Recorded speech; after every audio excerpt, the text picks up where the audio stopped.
ময়মনসিংহের ভালুকায় পৃথক ঘটনায় 2 জনের মৃত্যু হয়েছে।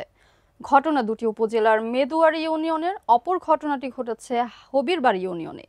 মডেল থানা সূত্রে জানা যায়, হবিরবাড়ি ইউনিয়নে স্থানীয় মুদি দোকানদার আশিক মির্জা নিজ দোকানে বিদ্যুতের সংযোগের কাজ করছিলেন। এ সময় হঠাৎ বিদ্যুৎ স্পৃষ্টে তিনি গুরুতর আহত হন।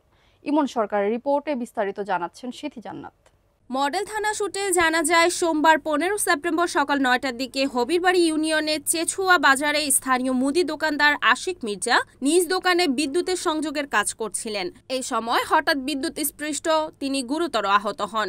স্থানীয় পরিবারের সদস্যরা তাকে ভালুকা উপজেলা স্বাস্থ্য কমপ্লেক্সে নিয়ে গেলে কর্তব্যরত চিকিৎসক আশিক মির্জাকে মৃত বলে ঘোষণা করেন। তিনি ওই এলাকার তাজউদ্দিন মির্জার ছেলে। লাশ বিনা ময়নাতদন্তে পরিবারের কাছে নিহতের লাশ হস্তান্তর করা হয়েছে বলে জানিয়েছেন মডেল থানা পুলিশ। অপরদিকে রোববার রাতে উপজেলার মেদুয়ারি ইউনিয়নের রামপুরা গ্রামের নুরুল ইসলাম সরকারের ছেলে মিন্টু মিয়া নেশাগ্রস্ত অবস্থায় রামপুর ফাজিল মাদ্রাসার অফিসের সামনে গিয়ে দরজা জানালা ভাঙচুর শুরু করেন। এই সময় নাইট গার্ড তপন মিয়া বাধা দিলে তিনি আরো উত্তেজিত হয়ে ওঠেন। খবর পেয়ে ঘটনাস্থলে উপস্থিত হন মাদ্রাসার জমিদাতা ও তপন মিয়ার বড় ভাই মোকসেদুর রহমান।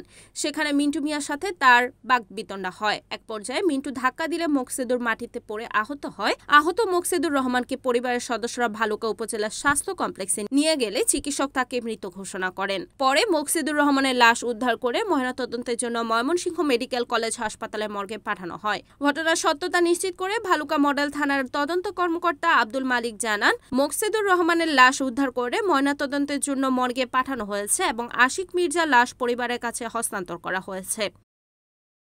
রিপোর্ট ইমন সরকার, NAN টিভি, ভালুকা, ময়মনসিংহ।